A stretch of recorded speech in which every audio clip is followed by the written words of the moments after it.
Hello aspirants, welcome करते हैं आपके डान के कंप्लीट एनालिसिस में, जहां पर हम सीएसएस और पीएमएस के रिलेटेड जितने भी करंट अफेयर्स हैं, पाकिस्तान अफेयर और इंटरनेशनल रिलेशंस के जितने भी इंपॉर्टेंट टॉपिक्स हैं, उनको डेली बेसिस के ऊपर यहां पर एनालाइज करते हैं।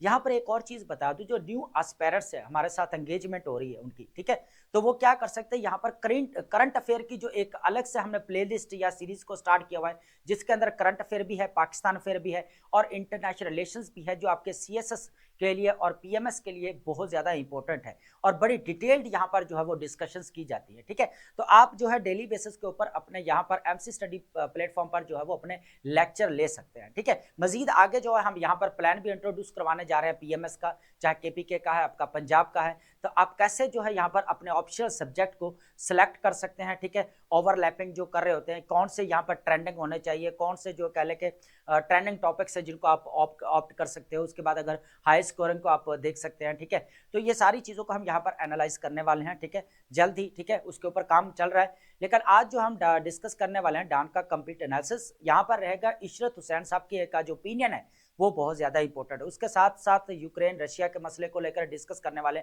एक न्यू डेवलपमेंट सामने आई है। यहाँ पर जो पाकिस्तान और दरमियान जो कह ले कि चाइना के दरमियान में सिक्योरिटी को यहाँ पर जो है वो सिक्योरिटी टाई को यहाँ पर स्ट्रेंथन किया गया है, तो इस चीज को भी यहाँ पर देखने वाले। ठीक है,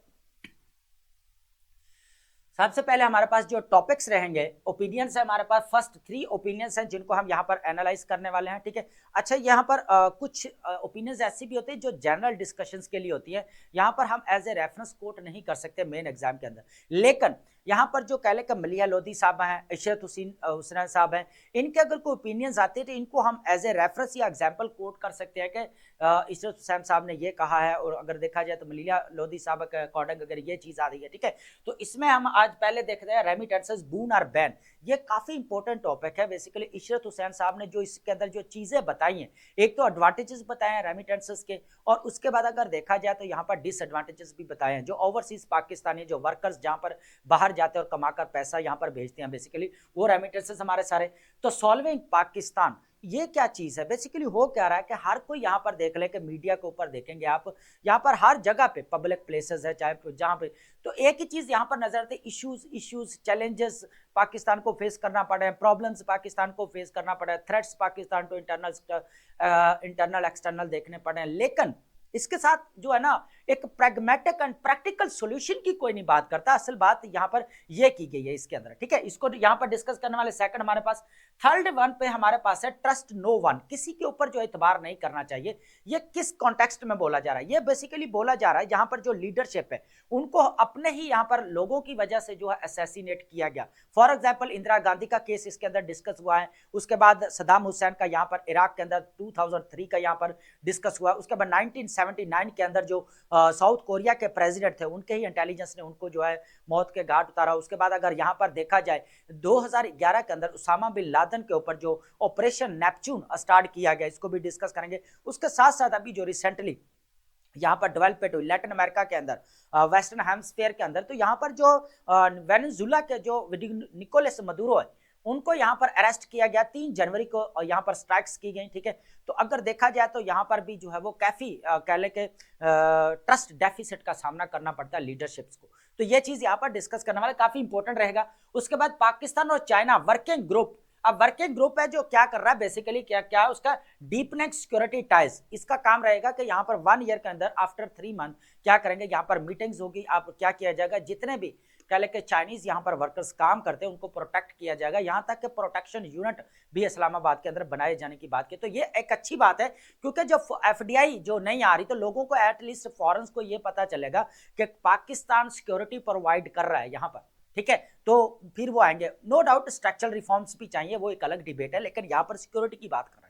जो सबसे बड़ा मसला हमें यहाँ पर टेररिज्म का देखने को मिला है, उसको कैसे डी एस्केलेट किया जा सकता है टेररिज्म को, ये चीज है, ये इंपॉर्टेंट चीज है। ठीक है, उसके बाद है Europe give no security pledge says Zelensky यहाँ पर कह रहे हैं कि जो यूरोप की तरफ जो स्टेटमेंट्स आई हैं वो देखने को यहाँ पर वो एनालाइज करने वाली है यहाँ पर, कि कोई यहाँ पर पॉजिटिव रिस्पांस या नेगेटिव रिस्पांस दोनों नहीं आया, बड़ा न्यूट्रल टाइप जो है यहाँ पर डिसीजन आया। ये भी अब इसलिए चेंज हुआ कि जो यूएसए ने अभी किया वेनेजुला के अंदर, और डोनोरो डॉक्ट्रिन हमें देखने को मिली कि यहाँ पर जो है कह लें कि नॉन कॉलोनाइजेशन का नॉन कॉलोनियल जो यहाँ पर यूरोपियन जितने भी थे उनको यहाँ पर बेसिकली निकालना था, जो मोनरो डॉक्ट्रिन स्टार्ट की गई थी 1823 के अंदर, 1823 के अंदर जेम्स मोनरो के, ठीक है। लेकिन अब वही चीज है कि इनको जो यूरोप और कह लें कि यूएसए के दरमियान में थोड़ा सा यहाँ पर हमें जो है वो कह लें कि टसल देखने को मिल रही है यहाँ पर। तो अगर देखा जाए तो यहाँ पर ऑलरेडी अगर देखा जाए तो यूरोपियन कंट्रीज जो ऑलरेडी चाइना के कह लें रशिया के ऊपर सैंक्शंस लगाए इन्होंने, ठीक है। उसके बाद यूएसए ने लगाए 28 पॉइंट्स दे गए, यहाँ तक कि हमें देखने को मिल रहा है कि यूरोपियन कंट्रीज ने यहाँ पर इंटरनेशनल कमीशन भी बनाया यूक्रेन के लिए, ठीक है। तो इसको यहाँ पर एनालाइज करने वाला है। उसके बाद हमारे पास रहेगा लास्ट में वोकैब। वोकैब के अंदर न्यू वर्ड्स हैं, बेसिकली न्यू हमारे लिए होते हैं, ये पहले ही ओल्ड वर्ड होते हैं कुछ, ठीक है, लेकिन उनको यूज जो किया जाता है अभी, है ना, तो करंट कह लें के सिनेरियो में, तो हमारे जब सामने पहली दफा आएंगे तो हम उसको न्यू ही बोलेंगे, ठीक है। तो वो काफी इंपॉर्टेंट रहेंगे हमारे सिनोनिम्स एंड एंटोनिम्स के लिए। सबसे पहले हम देखने वाले रेमिटेंसेस, बून और बैन। रेमिटेंसेस के फायदे क्या हो सकते हैं, नुकसान क्या आता है, इस चीज को यहाँ पर देखने वाले, ठीक है। सबसे पहले अगर देखा जाए तो जो रेमिटेंसेस को जो क्रिटिसाइज किया जाता है उसकी वजह क्या है, सबसे पहले तो हमें देखने को मिलता है कि ब्रेन ड्रेन। इशरत हुसैन साहब ने ना बड़ा अच्छा यहाँ पर जो है ना एनालाइज किया हुआ चीजों को, जो है ना कह लें कि हालांकि गवर्नर रहे हैं, former governor of state bank रहे हैं पाकिस्तान के, तो इन्होंने काफी एनालिसिस अपना अच्छा दिया कि उनको पता है थ्रू आउट हिस्ट्री अगर देखा जाए तो उनको जो है ना बड़ी अच्छी तरह पता है यहाँ पर इंटरनल जो सही जो डेप्थ में जाकर जो कह लें कि यहाँ पर प्रॉब्लम्स है, इश्यूज है, वो पता है। हालांकि issues and economy of Pakistan अगर बुक देखे ना तो बहुत कॉम्प्रिहेंसिव टाइप जो है लिखी गई है, ठीक है।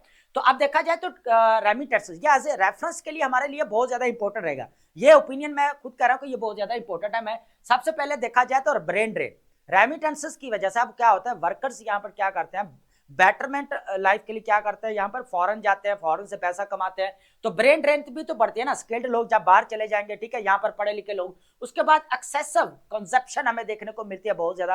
एक्सेसिव कंजप्शन बेसिक घरेलू बेस की बात की जा रही है, जो यहाँ पर जो पैसे कमाकर जो भेजे जाते हैं तो उनमें अगर देखा जाए 40% अगर ज्यादा देखा जाए तो घरों में यहाँ पर खर्च किया जाता है एजुकेशन के ऊपर, हेल्थ के ऊपर। तो स्टेप बाय स्टेप चीजों को डिस्कस करते जाएंगे। इंपोर्ट लीकेज होती है, उसके बाद अगर देखा जाए यहाँ पर exchange rate over valuation, Dutch disease effect. अब डच डिजीज क्या होता है इस चीज को भी आगे हम डिस्कस करने वाले हैं, ठीक है। सबसे पहले हम देखेंगे इसके एडवांटेजेस, बून क्या है हमारे लिए, है ना। सबसे देखा जाए तो मैक्रो इकोनॉमिक स्टेबिलिटी हमें रेमिटेंसेस की वजह से देखने को मिलती है।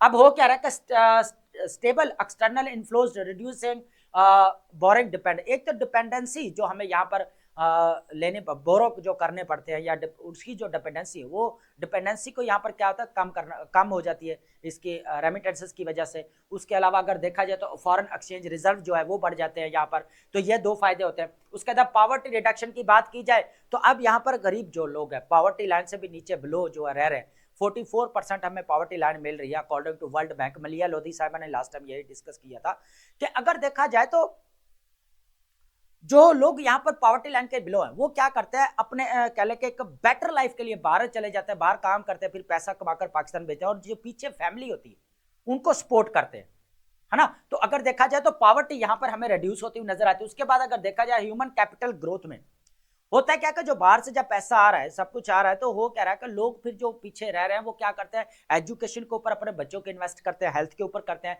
एक अच्छा घर बनाते हैं। तो अगर देखा जाए तो ह्यूमन कैपिटल यहाँ पर ग्रोथ हमें देखने को मिलती है रेमिटेंसेस की वजह से, ठीक है। अब इसका मेथडोलॉजिकल अगर फ्रेमवर्क अंडरस्टैंड करेंगे, misconception about remittances stem largely from the how workers remittances are treated under the. अगर देखो मिसकंसेप्शन तो देखनी ना, वो ये चीज है कि जो कह लें कि वर्ल्ड ट्रेड ऑर्गेनाइजेशन के अंडर जो ये हमारे पास General Agreement on Trade Services है, एक ये चीज, और दूसरा हमारे पास आईएमएफ के पास जो पावर है यहाँ पर जो बैलेंस ऑफ पेमेंट है वो सारी उसके अकॉर्डिंग अगर देखा जाए तो काफी जो है ना कह लें कि मिसकंसेप्शन है रेमिटेंसेस को लेकर, ठीक है। किस तरह जो वर्कर्स जो इनके थ्रू जो अपने पैसे भेजते हैं, किस तरह इनको जो है वो बाहर नेशनलिटी मिलती है, 1 साल के बाद वो रेजिडेंट बन जाते हैं, तो यहाँ पर पॉलिसी चेंज होने में देखने को मिलती है। लेकिन पाकिस्तान सेविंग स्ट्रक्चर की अगर बात की जाए, रेमिटेंसेस जो हमें देखने को मिलते हैं, तो ग्रॉस नेशनल अगर सेविंग की बात की जाए तो 14.1% ऑफ जीडीपी हमें देखने को मिलता है, ग्रोथ देखने को मिलती है। उसके बाद ग्रॉस डोमेस्टिक सेविंग की, एक नेशनल सेविंग है और दूसरा आपका क्या है यहाँ पर डोमेस्टिक सेविंग है, ठीक है। तो यहाँ पर 6.3% जीडीपी का मिलता है। उसके बाद करंट अकाउंट सरप्लस की बात की जाए तो कितना हेल्प आउट होती है, पॉइंट कह लें कि 5% जो है हमें जीडीपी का देखने को मिलता है, ठीक है। ये चीज हमें नजर। अब substantial share of domestic investment is effectively financed by overseas Pakistan से 7, ठीक है। अब पाकिस्तानी ऑब्वियसली बात है, अब यहाँ पर देखें तो पाकिस्तानी जो बाहर जाते हैं लेबर फोर्स है या वर्कर्स है, वो पैसा कमाकर यहाँ पर ही भेजेंगे, तो फिर सेविंग यहाँ पर हमें देखने को मिलती है। लेकिन gap between domestic and national saving capacity में हमें यहाँ पर देखने को मिलता है। वो किसकी वजह से मिल रहा है? यहाँ पर बेसिकली आईएमएफ की वजह से, और यहाँ पर वर्ल्ड ट्रेड जो कह ले के जो एग्रीमेंट है ऑन ट्रेड कह ले के यहाँ पर सर्विस के ऊपर, उसकी वजह से, ठीक है।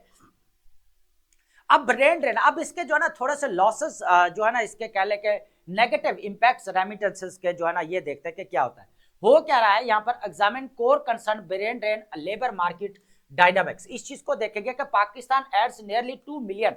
देखा जाए तो पाकिस्तान जो है ना एनुअली जो है 20 लाख लोग जो है लेबर फोर्स में इंक्लूड हो रहे हैं एनुअली पर ईयर। तो ये एक बड़ा एक स्टैट है, तो आप इसको जो है ना लाजमी जो है ना नोट डाउन करिएगा कि अगर देखा जाए ना इसके अंदर लोकल लेबर फोर्स जो ग्रोथ हो रही है, तो 20 लाख लोग एनुअली जो है ऐड हो रहे हैं, मजीद ऐड हो रहे हैं। उनमें से अगर देखा जाए तो 1 लाख लोग क्या करते हैं, यहाँ पर माइग्रेट कर जाते हैं। और उनमें से अगर देखा जाए 92% वो लोग होते हैं जो बिल्कुल स्किल्ड नहीं होते, अनस्किल्ड होते, अगर देखा जाए, ठीक है। अब उनमें से अगर देखा जाए 1 मिलियन में से अगर देखा जाए ना 8,32,000 में से सिर्फ अगर देखा जाए तो 2.6% जो है हमें प्रोफेशनल नजर आते हैं यहाँ पर, ठीक है।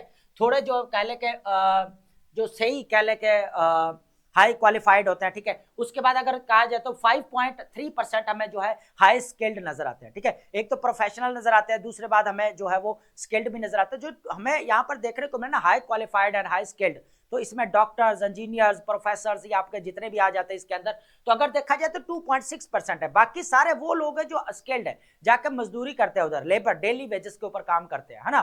तो ये चीज भी सामने आती है, ठीक है। अब होता क्या है कि माइग्रेशन में देखा जाए तो 1 मिलियन लोग जो है यहाँ पर बाहर चले जाते हैं, और 1 मिलियन जो है बाकी जो है वो कह ले के इधर आ जाता है। बाहर कोई तो बाहर नहीं जा सकता ना, तो वो फिर जो है इधर ही छोटा मोटा काम करते हैं, जिसकी वजह से अनएम्प्लॉयमेंट रेट हमें देखने को मिलती है। अब अनएम्प्लॉयमेंट अगर रेट देखा जाए 7.1% कह ले के यहाँ पर जो रैंक कह ले के रेट चल रहा है अनएम्प्लॉयमेंट रेट इन पाकिस्तान, ठीक है। उसके बाद वेजेस डायनामिक्स है, उसके बाद हमारे पास अनएम्प्लॉयमेंट क्राइसिस की बात की जाए तो 23 से 33% जो है यहाँ पर इंक्रीज होता हुआ हमें नजर आता है, ठीक है। अब होता क्या है, रेमिटेंसेस वाले क्या करते हैं, जो पैसे होते हैं वो क्या करते हैं, घर वालों को भेजते हैं।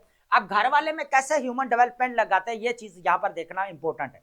तो इशरत हुसैन साहब यहाँ पर बड़ी अच्छी बात करते हैं कि यहाँ पर हाउस होल्ड बिहेवियर और इकोनॉमिक इंपैक्ट अगर बात की जाए, सबसे पहले जो उनको बाहर से पैसा आएगा तो वो एजुकेशन, बच्चों की स्कूलिंग अच्छी करने की कोशिश करते हैं कि हम अच्छे स्कूल्स में अपने बच्चों को पढ़ाएं। उसके बाद अगर बात की जाए हेल्थ इंप्रूवमेंट, क्या किया जाता है कि हेल्थ फैसिलिटीज उनको प्रॉपर प्रोवाइड करने की कोशिश करते हैं। उसके बाद अगर देखा जाए तो हाउसिंग अपग्रेड, अच्छा घर बनाने की कोशिश करते हैं। तो आज आके ये जो 3-4 चीजें ये हमें देखने को मिलता है, तो ह्यूमन कैपिटल ग्रोथ इधर देखने को मिलता है। उसके बाद रीजनल डेवलपमेंट आउटकम्स की बात की जाए तो सबसे ज्यादा हमें झेलम, चकवाल और रावलपिंडी से वर्कफोर्स हमें बाहर देखने को मिलती है, ठीक है। उसके बाद एक्सपेंडिचर्स अगर देखा जाए तो 40 कह लें कि फूड के ऊपर 40% नजर आ रहे हैं, बाकी हाउसिंग एसेट्स, कंज्यूमर ड्यूरेबल, उसके बाद स्मॉल बिजनेस इन्वेस्टमेंट। फिर जो लोग पैसा बच जाता है, जो वापस आता है, वो फिर क्या करता है, छोटा मोटा अपना काम इधर ही स्टार्ट करते हैं। तो रीजनल डेवलपमेंट आउटकम्स हमें यहाँ पर नजर आ रहे हैं, ठीक है। अब ये पॉवर्टी की वजह से लोग फिर क्या करते हैं, यहाँ पर बाहर जाना पड़ता है,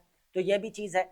अब देखें यहाँ पर एक्सचेंज रेट अगर बात की जाए, फैक्ट्स की बात की जाए जो हमने अभी पीछे बात की, और डच डिजीज को अंडरस्टैंड करने की कोशिश करेंगे, ठीक है। सबसे पहले अगर देखा जाए remittances over blamed for exchange rate appreciation through Dutch disease. ये डच डिजीज इफेक्ट क्या है, इस चीज को देखें। Dutch disease arises from unearned rents and windfall gains. अब हो क्या रहा है कि जो बिल्कुल अनअर्न्ड है, जो कह के विदाउट मेहनत के जो है क्या किया जाता है, यहाँ पर फायदा लिया जाता है, कमाया जाता है नेचुरल रिसोर्सेस से, rather than income earned through labour service exports. बल्कि क्या होता है, डच डिजीज उसको बोला जाता है जो अनअर्न्ड वे से कमाया जाता है नेचुरल रिसोर्सेस से, लेकिन मेहनत करके जो यहाँ पर ब्लेम किया जाता है ना, जो रेमिटेंसेस भेजे जाते हैं, तो वो कह के डच डिजीज नहीं आता उसमें। डच डिजीज और चीज है ना, जो कह ले कि वो हलाल का पैसा अपना बनाकर भेजते हैं ना, वो कोई किसी से बेईमानी करके तो नहीं भेजते, तो वो मेहनत करके पैसा भेजते हैं। तो एक चीज तो हमें ये नजर आते हैं, ठीक है। अब 22% हमें यहाँ पर रेमिटेंसेस ग्रोथ नजर आते हैं 2025 के अंदर देखा जाए, इंक्रीज स्टेबल एक्सचेंज रेट। उसके बाद अगर देखा जाए $79 बिलियन हमें यहाँ पर जो है ट्रू एक्सपोर्ट वैल्यू देखने को मिलती है। 2 मिलियन जो है एनुअली जो है लोग यहाँ पर जो है लेबर फोर्स वर्क फोर्स जो ऐड हो रही है यहाँ पर पाकिस्तान के अंदर, एक चीज ये भी नजर आती है, ठीक है। अब इसके फेलियर्स क्या है पीछे, सबसे पहले इस चीज को यहां पर देखने वाले, ठीक है। Structural constraints driving import demand की अगर बात की जाए in Pakistan, import demands is driven mainly by structural and policy induced constraints rather than remittances inflows. अब रेमिटेंसेस की वजह से नहीं हो रहा, इशू क्या रहा है यहाँ पर हमें जो देखने को मिल रहा है, रेमली जो स्ट्रक्चरल पॉलिसी की वजह से यहाँ पर हमें जो है वो देखने को मिला। These systemic factors represent genuine challenges facing economic development, not workers remittances, है ना। वर्कर्स के रेमिटेंसेस की वजह से नहीं हो रहा, बल्कि यहाँ पर जो स्ट्रक्चरल पॉलिसी जो नजर आ रही है हमें सिस्टम, उसकी वजह से जो हो रहा है। सबसे पहले अगर देखा जाए डी इंडस्ट्रियलाइजेशन हमें देखने को मिलती है। अब डी इंडस्ट्रियलाइजेशन क्या हो रही है कि यहाँ पर जो हमें कह लिया failure to develop based industries. अब डेवलपमेंट जो कह लें डेवलप बेस्ड इंडस्ट्री जो होनी चाहिए, जो प्रोडक्शन को बढ़ाए अपने एक्सपोर्ट। देखिए एक बात तो सीधी सी है, इंडस्ट्री के ऊपर ज्यादा फोकस किया जाएगा तो प्रोडक्शन बढ़ेगी, और जब प्रोडक्शन बढ़ेगी तो आपकी एक्सपोर्ट बढ़ेगी। चाइना क्या कर रहा है, हर घर के दूसरा घर जो है वो इंडस्ट्री लगा के बैठा हुआ छोटा मोटा, तो प्रोडक्शन हो रही है ना, तो वो क्या कर रही है, रीजनल मार्केट तक भी जा रही है ना। यहाँ पर जब आपकी इंडस्ट्री ही ब्लॉक हो जाएगी तो ऑब्वियसली बात है फिर ब्रेन ड्रेन भी होगी, लोग बाहर भी जाएंगे, है ना, उनको अनएम्प्लॉयमेंट को कह लें कि यहाँ पर इशू को फेस करना पड़ेगा। उसके बाद रिसोर्स मिस कैलकुलेशन बात करते हैं इशरत हुसैन साहब कि जो कह लें कि जो रिसोर्सेज की जो एलोकेशन होनी चाहिए, जिसके अंदर कह लें कि ट्रांसपेरेंसी या अकाउंटेबिलिटी होनी चाहिए, वो भी प्रॉब्लम है। उसके बाद प्रोटेक्शन डिस्टॉर्शन की अगर बात की जाए, प्रोटेक्शन थ्रू हाई टैरिफ, उसके बाद ये चीज भी आ जाती है जो टैरिफ की वजह से जो है देखने पड़ते हैं। उसके बाद इंपोर्ट सब्स्टिट्यूशन फेलियर, इंपोर्ट जो सब्स्टिट्यूट कोई देखना चाहिए कोई ऑल्टरनेटिव, वो चीज भी नजर नहीं आती, वो भी एक है। पॉलिसी बैरियर अगर देखा जाए तो पॉलिसी एक बहुत बड़ा कह लें कि चैलेंज है यहाँ पर, ठीक है। तो स्ट्रक्चरल कंस्ट्रेंट जो है हमें नजर आता है यहाँ पर, ठीक है। रेमिटेंसेस वो बोल रहे हैं कि बिल्कुल नहीं होते की वजह से प्रॉब्लम नहीं आ रही, यहाँ पर जो स्ट्रक्चरल है कंस्ट्रेंट है वो प्रॉब्लम आती है, जैसे आपका डी इंडस्ट्रियलाइजेशन है, पॉलिसी बैरियर्स हैं आपके, उसके बाद रिसोर्स की जो मिस कैलकुलेशन है, ठीक है, वो चीज यहाँ पर नजर आती है। अब इन मसाइल्स को निपटा कैसे जा सकता है, अब ये पॉलिसी रिकमेंडेशंस की बात करते हैं, काफी इंपॉर्टेंट है। सबसे पहले वो बात करते हैं bilateral labour agreement, labour agreement होना चाहिए। सबसे पहले क्या होना चाहिए यहाँ पर, बाइलैटरल जितने भी कंट्रीज के साथ जहां पर वर्कर्स काम करने जा रहे हैं उनके साथ क्या होना चाहिए, बेसिकली बाइलैटरल लेबर जो है यहाँ पर एग्रीमेंट होना चाहिए, ये एक चीज फर्स्ट है, ठीक है। उसके बाद सेकंड हमारे पास स्किल्स एक्रेडिटेशन की अगर बात की जाए तो pursue international accreditation from recognised institutions like City and Guilds. उसके बाद हमारे पास ट्रेनिंग अलाइनमेंट, ट्रेनिंग्स भी बहुत ज्यादा इंपॉर्टेंट है। उसके बाद ट्रेनिंग टेक्निकल है, वोकेशनल है या लैंग्वेज स्किल है। स्ट्रक्चरल रिफॉर्म्स बहुत ज्यादा इंपॉर्टेंट है, ठीक है, तो ये भी करने बाकी इंपॉर्टेंट है। तो काफी जो कह लें कि यहाँ पर स्ट्रेटेजिक डायरेक्शन अगर देखी जाए, पॉलिसी रिकमेंडेशन देखी जाए, ताकि इस जो चैलेंजेस है या इश्यूज है इनको खत्म किया जा सके, तो ये हमें जो है पॉलिसी मेजर्स ये अडॉप्ट करना पड़ेंगे, ठीक है। अब बात करते हैं सॉल्विंग पाकिस्तान। देखें मसला पता क्या है, इस ओपिनियन के अंदर यह कहा जा रहा है कि हर कोई जहां पे भी देख लो, मीडिया आपके देख लो, यहाँ पे चाहे आप पब्लिक प्लेसेस देख लो, हर जगह पे एक ही बात की जा रही है कि पाकिस्तान को चैलेंजेस बहुत ज्यादा है जी, पाकिस्तान को प्रॉब्लम्स है, पाकिस्तान के इश्यूज है, internal challenges, external challenges, challenges की बात की जा रही है, प्रॉब्लम्स की बात की जा रही है, लेकिन इसके कोई सोल्यूशन की बात नहीं कर रहा। ये चीज इसके अंदर डिस्कस की गई है ना, सोल्यूशन चाहिए एक प्रैक्टिकल और प्रैग्मेटिक। हम भी क्या करते हैं, क्या करते हैं, जहां से भी एक रिकमेंडेशन दे दी भाई ये कर लो, और उसके बाद एक क्या करते हैं फॉरेन मॉडल उठा कर देता है। अब भाई आप फॉरेन मॉडल जो है आप जो इधर डिस्कस कर सकते हैं, हमारा कॉम्प्लेक्स सिस्टम है, आप उसको कैसे अडॉप्ट करोगे इधर, या तो आप एज ए एस्पायरेंट उसको कंप्लीट जो है यहाँ पर क्या करो, डिटेल का साथ थोड़ा बताओ, एलैबोरेट करो, ताकि एग्जामिनर को पता चले कि ये बच्चा ये भी एस्पायरेंट ये सोल्यूशन दे रहा है, क्या ये ठीक है या नहीं है। इस वजह से मार्क्स कम होते हैं, फिर कहते हैं नंबर कम है हमारे, है ना, ये भी इशू आ रहा है इसके अंदर। तो हो क्या रहा है कि जो आप कह रहे रिकमेंडेशन या यहाँ पर जो सजेशन दे रहे हैं ना, बी केयरफुल और प्रैक्टिकल और according to Pakistan system of Pakistan, जो सिस्टम इन पाकिस्तान जो है उसके अकॉर्डिंग दें, है ना। ये नहीं कि आप उठा के कोई भी जनरल उठा के दे दे बस हो गया क्वेश्चन, इससे बात नहीं बनने वाली, ये बात याद रखना, ठीक है। Leveraging technology for transformation. अब हो क्या रहा पाकिस्तान के अंदर, दो चीजें हैं हम डिस्कस करेंगे मेन, एक डिजिटल पेमेंट्स है, दूसरा रिन्यूएबल एनर्जी इंडिपेंडेंस है। दो चीजें डिस्कस करेंगे इसके अंदर, इंपॉर्टेंट भी यही है दो। अब हो क्या रहा है, एक इनफॉर्मल इकोनॉमी हमें देखने को मिलती है पाकिस्तान के अंदर, कैश बेस्ड इकोनॉमी, है ना। तो अब कहा यह जा रहा है कि इसको क्या किया जाना चाहिए, यहां पर डिजिटल पेमेंट्स ट्रांसफॉर्मेशन होनी चाहिए। जो भी यहां पर पेमेंट्स की जा रही है, जो कैश में की जाती है, उनको क्या करिए, क्यूआर कोड जो होता है हम जाकर लगाते हैं जो शॉप्स पर, जैस कैश है, जैसे हम इजी पैसा यूज करते हैं, तो होता है क्या, वो कह रहे हैं कि डिजिटल यहाँ पर पेमेंट्स ट्रांसफॉर्मेशन जो है वो होनी चाहिए। ये चीज जो है बेसिकली बचाई जा रही है, ठीक है। अब करंटली अगर देखा जाए 67% बाय वैल्यू को देखा जाए ओवरकमिंग कैश बेस्ड सेटलमेंट्स, ठीक है। तो सबसे पहले क्या करना पड़ेगा, यहाँ पर इनफॉर्मल इकोनॉमी के ऊपर काबू पाने के लिए जो सबसे बड़ा अगर देखा जाए ना, पाकिस्तान के अंदर अगर देखा जाए, रीजन भी कह सकते हैं, कॉज भी कह सकते हैं कि इनफॉर्मल इकोनॉमी पाकिस्तान के अंदर देखने को मिली, जिसकी वजह से ये नहीं पता चल रहा कि लोगों के पास पैसा कितना है, लोगों के पास कितना है कैश, है ना। अगर यही फॉरेन कंट्रीज में जाए तो आपको कार्ड से पे करना पड़ेगा हर चीज, तो इजीली पता चल जाता कि किसके पास कितने पैसे हैं, कितना उसके पास है। लेकिन यहाँ पर क्या है, इनफॉर्मल वे से जो है ज्यादा यहाँ पर कमाई होती है, ठीक है। होता है क्या बिजनेस वगैरह करते हैं। रिन्यूएबल एनर्जी अगर बात की जाए, वो कह रहा है कि सोलर, आपको पता है लास्ट टाइम हमने यहाँ पर एक ओपिनियन डिस्कस की थी, सोलर रेवोल्यूशन इन पाकिस्तान। हो क्या आप रूफ टॉप्स के ऊपर देखेंगे तो अब यहाँ पर कह लें कि सोलर प्लेट्स लगाई जा रही हैं, लोग घरों में बिजली जो है वो पैदा कर रहे हैं, सोलर सिस्टम जो लग रहे हैं। तो हो क्या रहा है कि जो ग्रिड सिस्टम है, जो हमारा इलेक्ट्रिसिटी मैपको वगैरह है या लेस्को वगैरह, सारे जितने भी है ना, तो जो लोड शेडिंग जो यहाँ पर हमें देखने को मिले, एनर्जी क्राइसिस यहाँ पर देखने को मिला, डिस्कोस कंपनी को देखने को मिला, यहाँ पर जितना हमें कह ले कि उनके कह ले कि चुंगल में फंसते हुए नजर आए। उसके बाद अगर सर्कुलर डेट हमें देखने को मिला बहुत सारा यहाँ पर। अब नेचुरल गैस की अगर बात करें, सर्कुलर डेट तो आपका 3 ट्रिलियन रुपीज पे स्टैंड कर रहा है अभी, नेचुरल गैस की बात कर रहा हूं, है ना। तो अगर देखा जाए तो ओवरऑल भी अगर बात की जाए जो इलेक्ट्रिसिटी एनर्जी क्राइसिस में लेकर, तो 2 पॉइंट समथिंग जो है यहाँ पर हमें ट्रिलियन वो देखने को मिलता है, ठीक है। तो सबसे पहले हमें क्या करना पड़ेगा, एक तो डिजिटल पेमेंट ट्रांसफॉर्मेशन करनी पड़ेगी इनफॉर्मल इकोनॉमी को टैकल करने के लिए, कैश बेस्ड। उसके बाद यहाँ पर जो है रिन्यूएबल एनर्जी की तरफ जो है वो जाना पड़ेगा, ठीक है। तो लिवरेजिंग टेक्नोलॉजी को जो है यहाँ पर हमें फायदा उठाना चाहिए, ठीक है। अब बात करेंगे, यहाँ पर हमारे पास आ जाएगा जो नेक्स्ट है, ट्रस्ट नो वन, किसी के ऊपर यकीन नहीं किया जा सकता। इस चीज को यहां पर डिस्कस करेंगे, ठीक है। सबसे पहले जो है ना 2 चीजें यहां पर डिस्कस कर लेते हैं जो हमें नजर आए, 1 बाय 1 जो है चीजें हम यहां पर ऐड करते जाते हैं, ठीक है। ये 2 केसेस पहले सामने रखते हैं ताकि आपको चीजों को क्लैरिटी आ जाए, ठीक है। अब हो क्या रहा है, यहां पर ऑपरेशन नेपच्यून स्पेयर जो है 2011 के अंदर स्टार्ट किया जाता है। यहां पर किसके अगेंस्ट किया जाता है, ओसामा बिन लादेन के अगेंस्ट किया जाता है। यूएस नेवी सील टीम क्या करती है, conducting precision raid to eliminate al Qaeda leader Osama bin Laden.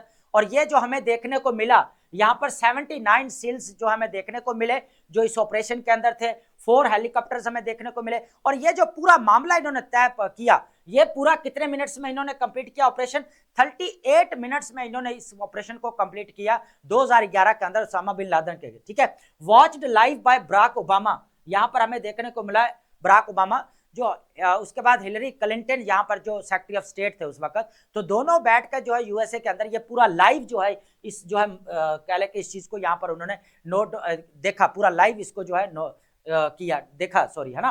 तो अब देखा जाए तो किस तरह जो है पूरा यहाँ पर प्रोटेक्शन और एक कुत्ते की मदद से जो है पूरा ऑपरेशन जो है वो पूरा किया गया, फुलफिल किया गया।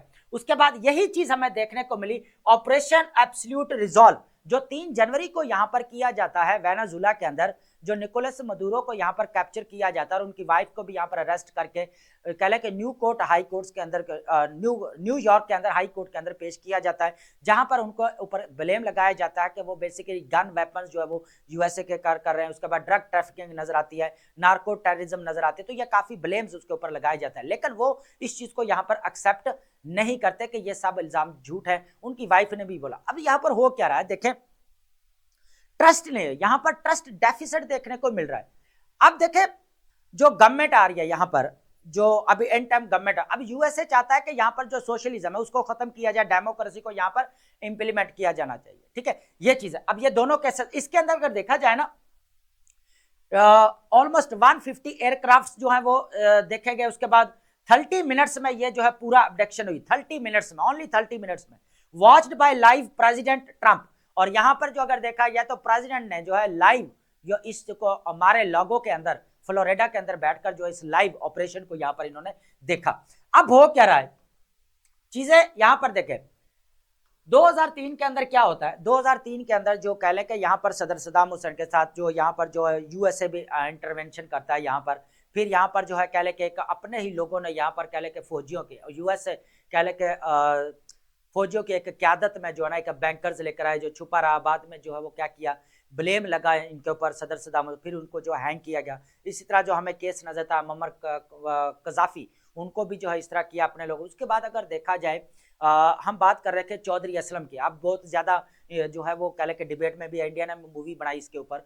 तो हो क्या रहा है कि अपने ही जो उनका था ड्राइवर, उनकी वजह से जो उनको जो है ये कह लें कि मौत का सामना करना पड़ा। तो इसी तरह इंदिरा गांधी के साथ क्या होता है 1984 के अंदर कि सिख के ऊपर उनको ट्रस्ट था और वही सिख जो है मौत की वजह बना। इसी तरह अगर देखा जाए साउथ कोरिया के अंदर देखा जाए पार्क चौंग क्या होता है, अपने ही इंटेलिजेंस जो उनकी है साउथ कोरियन के है ना, उनके जो है तरफ से मार दिया गया। उसके बाद सिक्योरिटी लिमिट्स की बात की जाए, सदर सद्दाम हुसैन बैंकर नॉर्म, उसके बाद मम्मर कजाफी एलेबरेट प्रिकॉशंस कोड, हालांकि इनको सदर कह लें कि यहाँ पर सद्दाम हुसैन है, हालांकि ये बाहर जब भी जा रहे तो इनको बुलेट प्रूफ कैंप में रहना पड़ता था, तो इतने सिक्योरिटी इनको चैलेंजेस। उसके बाद audacious intervention USA operation against Venezuela, Usama bin Laden, ये दोनों सेटिंग प्रेसिडेंट्स की बात की जाए तो such actions create dangerous precedents for peace and regional security. तो पूरा अगर देखा जाए तो कहने का मतलब ये था कि किसी जो लीडरशिप को जहां पर मौत का सामना करना पड़ रहा है तो किसी के ऊपर ट्रस्ट नहीं कर सकते, हालांकि वो अपनी जो क्लोजेस्ट उनकी सिक्योरिटी है ना उनके ऊपर भी वो ट्रस्ट नहीं कर सके, है ना। तो आप देखेंगे कि ये जब ट्रंप के एक बार सऊदी अरेबिया का रिसेंटली बड़ा ये क्लिप चल भी रहा था कि उनके साथ बैठे तो चाय उनको दी गई तो उन्होंने चाय हाथ में पकड़ी सिर्फ 5 to 10 सेकंड के लिए, फिर उन्होंने दोबारा टेबल के ऊपर रख दी, उनको पी नहीं। तो देखिए सिक्योरिटी चैलेंजेस और सिक्योरिटी थ्रेट्स इतने नजर आते हैं यहाँ पर, तो इस तरह इनको प्रोटेक्शन तो रहे, क्योंकि ट्रस्ट यहाँ पर जो है कह रहा है नहीं किया जा सकता किसी के ऊपर, पूरा ओवरऑल ओपिनियन ये रहेगी इसके ऊपर, ठीक है। बाकी केसेस है थोड़ा आपको ऑलरेडी पता है लेकिन कुछ ऐड न्यू हो गया, ठीक है। लेकिन एक जो यहाँ पर न्यू डेवलपमेंट हुई है अभी, एक तो हमें यहाँ पर 7 स्ट्रेटेजिक जो है यहाँ पर नजर आया डायलॉग, लेकिन आज जो बात करने वाले हैं यहाँ पर वो काफी इंपॉर्टेंट रहेगी। Pakistan China working group security to meet quarterly, यहाँ पर अगर देखा जाए तो Pakistan China deepening security ties. हो क्या रहा है कि पाकिस्तान के अंदर जो security challenges, internal security challenges face करना पड़ रहा है पाकिस्तान को, वो उसको लेकर है। हमारे इंटीरियर मिनिस्टर जो हैं Mohsin Naqvi and Wang Xiang क्या कर रहे हैं, met in Beijing to formalise enhance counter-terrorism cooperation, reinforcing their strategic partnership, ठीक है। ये चीज है। सबसे पहले जो है यहाँ पर जो मीटिंग है उस चीज को यहाँ पर डिस्कस किया, joint working meeting group on security to meet every 3 month, ठीक है। हर 3 मंथ के बाद क्या करेंगे, ये जो जॉइंट वर्किंग ग्रुप है ये मिलेगा, सिक्योरिटी को देखेगा। उसके बाद एनुअल मिनिस्ट्रियल डायलॉग्स होंगे, उसके बाद पुलिस ट्रेनिंग एक्सचेंज होगी दोनों के दरमियान में, expanding programmes for shared expertise and capacity building. उसके बाद स्पेशल प्रोटेक्शन यूनिट, इस्लामाबाद के अंदर जो है चाइनीज को यहाँ पर प्रोटेक्ट करने के लिए स्पेशल यूनिट बनाए जाने की बात की। उसके बाद इंपॉर्टेंट चीज है यहाँ पर साइबर और उसके बाद आर्टिफिशियल इंटेलिजेंस असिस्टेंस, ये जो इंपॉर्टेंट है। Chinese expertise to combat cyber crimes and leverage AI for security, दोनों को यहाँ पर जो है वो चाइनीज जो है वो हेल्प करेंगे और पाकिस्तान और मिलकर जो है इस जो सिक्योरिटी कंसर्न्स है या सिक्योरिटी चैलेंजेस है उनको यहाँ पर कर्टेल करेंगे। तो ये काफी इंपॉर्टेंट हमारे पास रहेगा एज ए रेफरेंस देने के लिए कि पाकिस्तान और चाइना के दरमियान में जॉइंट वर्किंग ग्रुप जो बना है, जो क्या करेगा बेसिकली सिक्योरिटी को डील करेगा। और यहाँ पर जो ट्रेनिंग पॉलिसी की भी बात की जा रही है, उसके बाद यहाँ पर जो है वो कल प्रोटेक्शन यूनिट जो बनाए जाने की बात की जा रही है इस्लामाबाद के अंदर, ये इंपॉर्टेंट है हमारा रेफरेंस देने के लिए। उसके बाद अगर देखा जाए तो साइबर क्राइम और कह लें कि जो आज आर्टिफिशियल इंटेलिजेंस वॉर हमें नजर आती है, तो उसके अंदर अगर देखा जाए पाकिस्तान की चाइना ने पहले भी मदद की है जब एआई वॉर होती है इंडिया और पाकिस्तान के दरमियान में, तो ये चीज नजर आती है। तो ये काफी अच्छी है क्योंकि अब देखा जाए तो मिलिटेंट्स ग्रुप्स भी जो है वो कह लें कि ड्रोन जो है यहाँ पर क्वाडकॉप्टर जो है यूज कर रहे हैं, ड्रोन यहाँ पर यूज कर रहे हैं पाकिस्तान के अंदर ही, तो केपी के अंदर या बलूचिस्तान के अंदर।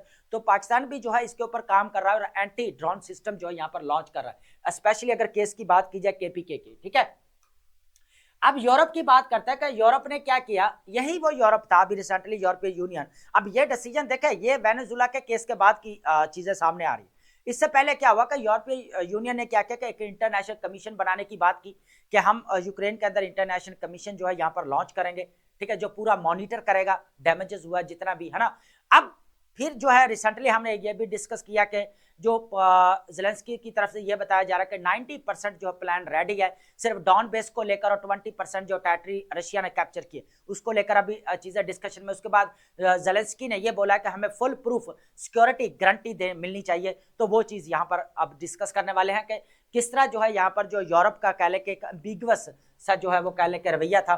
यूक्रेनियन यहाँ पर seeking guarantees and suggesting bold actions. Ukrainian President Zelensky expressed uncertainty over allies' commitment to defend and controversially suggest to USA intervention against Chechen leader to pressure Russia. ठीक है, अब हो क्या रहा है कि यहाँ पर अनइक्वेकल जो कह ले के चिकन अभी कह ले के जो कैड्रो हैं, कैड्रो रमजान कैड्रो, उनके खिलाफ बेसिकली इन्होंने एक्शन लेने की बात की और यूएसए को बोला कि आपने वेनेजुला को भी आपने जो है कह ले के मदुरो को टॉपल किया, तो अब रमजान कैड्रो को भी जो है आप यहाँ पर क्या करें, जो है वो इसको टॉपल करें, इसको गिराएं, डिमांडिंग लीगल एश्योरेंस। उसके बाद जो है बात की जा रही है कि लीगल एश्योरेंस हमें चाहिए, फुल प्रूफ यहाँ पर गारंटी चाहिए सिक्योरिटी की, एक चीज वो भी नजर आती है। ठीक है, उसके बाद अगर देखा जाए तो making Putin think twice, he believes deposing Kadyrov would make Russian President Putin think twice about the ongoing offensive Ukraine।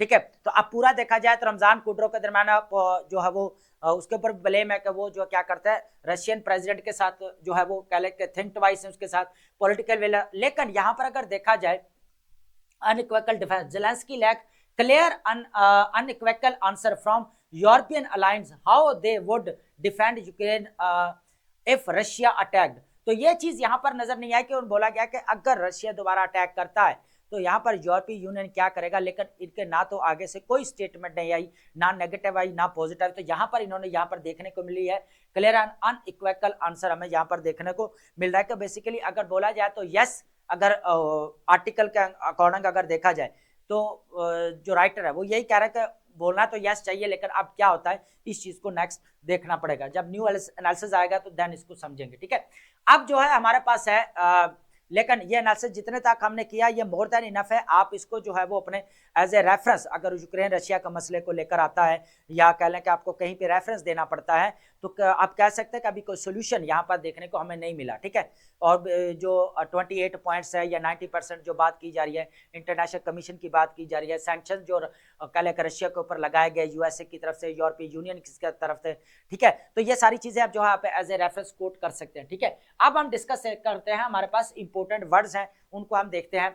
डरीजन, डरीजन का मतलब क्या होता है, मोकिंग, कंटेम्प्ट और रेडिक्यूल। ठीक है, तमस्कर, हकारत अमेज हंसी। ठीक है, रेडिक्यूल यार क्यों उनको बोला जाता है।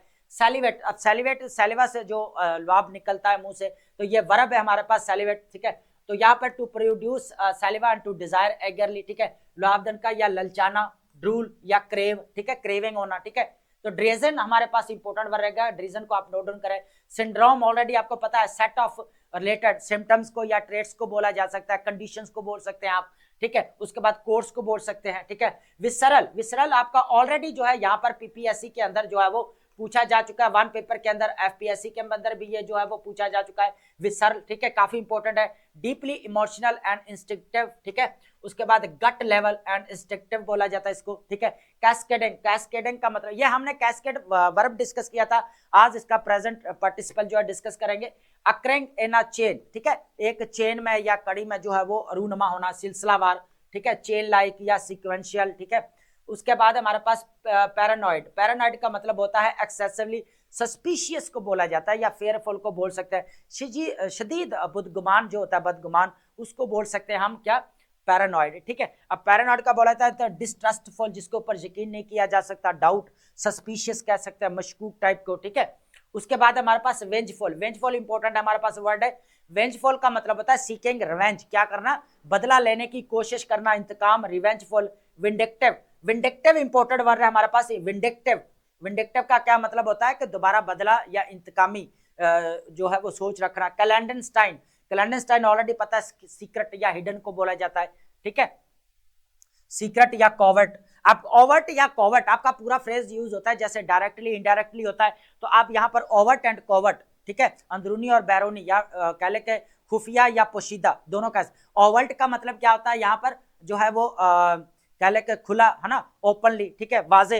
लेकिन कॉवर्ट का मतलब क्या था, पोशीदा। ठीक है, ये चीज है। उसके बाद है हेल्सियन, हेल्सियन का मतलब होता है काम, पीसफुल, प्रॉस्परस, ठीक है। सीरियन कह सकते हैं, ट्रैंक्विल कह सकते हैं, हेलिसियन, ठीक है। हेलिसियन का मतलब क्या था, पीस, सुकून को बोला जाता है, ठीक है।